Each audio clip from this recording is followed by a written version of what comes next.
माता भूमि पुत्रोहम पृथ्वीया, अर्थात यह भूमि हमारी माता है और हम सब इसके पुत्र हैं। हमारी संस्कृति सेवा का भाव सिखाती है। नर सेवा ही नारायण सेवा है। हमें अपने राष्ट्र के परम वैभव के लिए सतत प्रयास करते रहना चाहिए। जीवन की राह जो आसान कर दे वह गुरु है, इसलिए गुरु का स्थान सर्वोच्च है।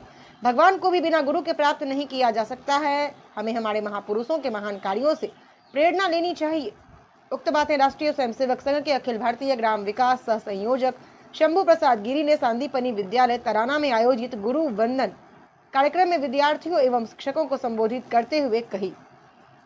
संबोधन के दौरान श्री गिरी ने विद्यालय के उत्कृष्ट परीक्षा परिणाम के साथ ही सभी प्रकार की सह अकादमिक गतिविधियों के श्रेष्ठ संचालन, अनुशासन, संगीत में प्रार्थना सभा और भारतीय संस्कृति के अनुरूप गुरु वंदन कार्यक्रम करने पर विद्यालय प्रबंधन की प्रशंसा करते हुए प्राचार्य दिग्विजय सिंह चौहान का शॉल और भारत माता का चित्र प्रदान कर सम्मान किया। माँ सरस्वती के चरणों में वंदन। आज के इस गरिमामयी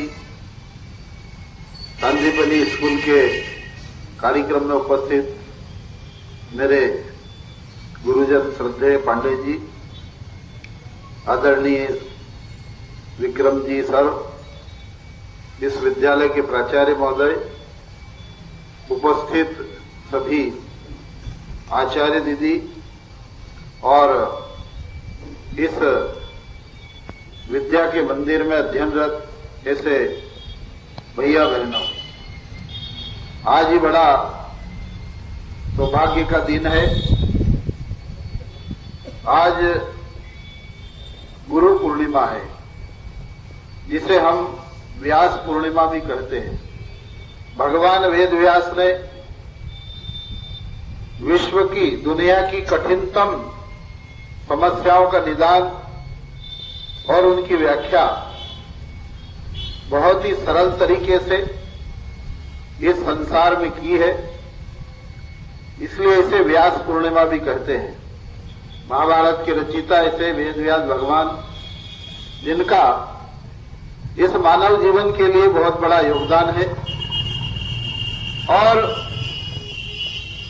हमारे अपने जीवन में बिना गुरु के जीवन जीना ये बहुत ही कठिन होता है। जीवन की राह को जो आसान कर दे, सरल कर दे, वो गुरु होता है। इसलिए गुरु का जो स्थान है वो बहुत ही महत्वपूर्ण है, श्रद्धेय है। यदि भगवान तक भी जाना है, प्राप्त करना है, तो बिना गुरु के संभव नहीं है। और इसलिए इस जीवन के अंदर वर्ष में एक बार हमारे पास में हमारे अपने जीवन की समीक्षा करने का दिन होता है गुरु पूर्णिमा।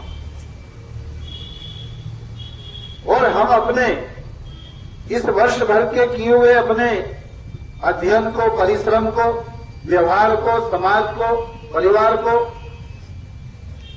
सब प्रकार से हमारा अपना व्यवहार कैसा रहा है, हमने कितना परिश्रम किया है, यह सब समीक्षा करने का दिन भी होता है। और एक नए संकल्प और नई ऊर्जा ये प्राप्त करने का दिन भी होता है। वास्तव में हमारा अपना भारत देश दुनिया का श्रेष्ठतम देश है। क्यों? क्योंकि हमारा देश आदि न अनादि, आदि काल से, मतलब इसका कोई इतिहास नहीं। दुनिया जब कुछ नहीं जानती थी तब भारत देश है। और ऐसा पराक्रमशाली राष्ट्र जिसकी भूमि को माता कहते हैं, दुनिया में ऐसे कोई 250-300 देश है, लेकिन ऐसा कोई देश नहीं है जिसकी भूमि को माता कहते हैं। लेकिन हमारे प्रथम शास्त्रों ने यही कहा है, माता भूमि पुत्र हम पृथिव्या। ये भूमि हमारी माता है और हम इसके पुत्र और पुत्री हैं। उसके प्रति कर्तव्य क्या है? तो ये कर्तव्य हमारे पूर्वजों ने बताए।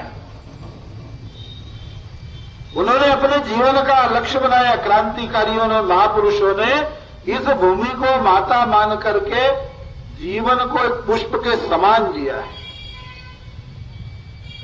हमारे क्रांतिकारी महापुरुष कहते थे, जीवन पुष्प चढ़ा चरणों में, मांगे मातृभूमि से अवर, तेरा वैभव अमर रहे हम दिन चाह रहे न रहे।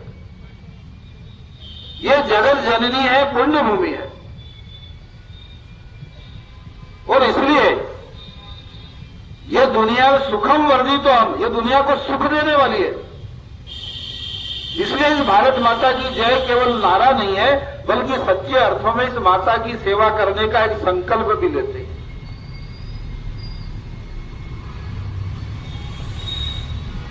बहुत सारी चीजें इस उम्र में हमको सीखने की रहती है, और सीखना चाहिए। समाज के अंदर हमारे 3 दायित्व आगे चल करके बनने वाले हैं। एक होता है धर्म। धर्म जीवन जीने की कला बताता है। धर्म रक्षितो रक्षिता, धर्म की यदि हमने रक्षा की तो धर्म हमारी रक्षा करेगा। एक होता है समाज। उस समाज में हमारी अपनी संस्कृति ये सिखाती है नर सेवा नारायण सेवा। सेवा का भाव होना चाहिए, समाज के प्रति श्रद्धा होनी चाहिए, कोई दुखी नहीं होना चाहिए, ये संकल्प लेने का। एक होता है राष्ट्र। उसके बारे में हमारे महापुरुषों ने कहा, जीवन से देश बड़ा होता है और हम मिटते हैं तब देश खड़ा होता है, उस समय की बात है। लेकिन आज देश के लिए जीना सीखे। ऐसे अनेक क्रांतिकारियों ने अपने जीवन का लक्ष्य बनाया। एक क्रांतिकारी हुए राम प्रसाद बिस्मिल नाम के। 4 क्रांतिकारियों को अंग्रेज फांसी देने वाले थे। राम प्रसाद बिस्मिल क्रांतिकारी जो थे वो छोटे थे। अंग्रेज मजिस्ट्रेट की भरी अदालत के अंदर मुकदमे में उनको फांसी हो गई। फांसी के दस्तखत करने के बाद भी अंग्रेज मजिस्ट्रेट ने बोला कि ये जो छोटा क्रांतिकारी, जरा इसको मेरे चेंबर में बुलाओ। और बुला करके राम प्रसाद बिस्मिल से कहा कि फांसी तो हो गई, लेकिन मैं चाहूं तो तुम्हारी फांसी को, मौत को जो है उम्र कैद में बदल सकता हूं, लेकिन शर्त यह है कि आपको भरी अदालत के अंदर माफी मांगना पड़ेगी। वो क्रांतिकारी भारत माता में पले बड़े व्यक्ति जो थे, उन्होंने कहा कि जरा मुझे इसमें विचार करने की आवश्यकता है, मैं लाभ और हानि का विचार करता हूं, तो मुझे कुछ समय दीजिए। उन्होंने कहा जब आपको मृत्यु से छुटकारा मिल रहा है तो इसमें लाभ हानि का कौन सा विचार? उन्होंने कहा हमारे यहां करना पड़ता है। उन्होंने कहा ठीक है बताइएगा। भरी अदालत के अंदर फिर पूछा मजिस्ट्रेट ने, क्या चाहते हो? उन्होंने कहा आप फांसी दे दो। वो अंग्रेज मजिस्ट्रेट जो था उसका दिमाग खराब हो गया। उसने फिर बुला करके पूछा कि आप बच सकते थे, माफी मांग लेते, बच जाते। उन्होंने कहा कि ये नुकसान का सौदा था इसलिए मैंने नहीं किया। बोला इसमें नुकसान क्या है? उन्होंने कहा कि आपकी उम्र के 25 वर्ष की, मेरी आयु 24 साल हो गई है। 50 साल बाद में आपकी जेल का सड़ा गला अन्न खाकर अनेक प्रकार की बीमारियां लेकर बाहर आ भी गया तो देश का काम नहीं कर पाऊंगा, लेकिन तुमने मुझे कल फांसी दे दी तो परसों मेरा पुनर्जन्म हो जाएगा और 15-16 साल में जवान होकर के यदि तुम बचे तो तुम्हारे खिलाफ देश के लिए काम करने के लिए खड़ा हो जाऊंगा। 10 साल का घाटा नहीं चाहिए। क्या ऐसे क्रांतिकारी इस देश के अंदर हुए? वो वीर सावरकर जो है, जिसने नाम सुना होगा, अपने अंडमान समुद्र में जेल है, यहां से कोई कैदी बच करके नहीं आता। सारे देशभक्तों को अंग्रेजों ने बंद किया था। कोल्हू के बेल में चलना पड़ता था। जेल का नियम था कि 15 लीटर तेल निकाल देंगे तब जाकर के 1 डंका दाल और 3 रोटी मिलती थी। लेकिन वीर सावरकर धुन के इतने पक्के थे कि 20 लीटर निकालते थे। तोलने वाला व्यक्ति कहता था कि 5 लीटर अतिरिक्त निकाल करके अतिरिक्त पसीना क्यों बहाते हो? वीर सावरकर ने कहा कि अंग्रेज सरकार को इस तेल में डुबोना है हमको। इतना उत्साह और इतना मनोबल बढ़ाने 250 कैदी बनते, देशभक्त थे। उन्होंने कहा मैं लिखना चाहता हूं। जेल प्रशासन ने कहा कि आपको काले पानी की सजा हुई है, यहां कोई नियम नहीं है, क्या लिखोगे आप? कुछ नहीं मिलेगा। खून से दीवार पर कविताएं लिख दी गई, बाद में संग्रहित की गई। ऐसे ऐसे क्रांतिकारियों के जीवन में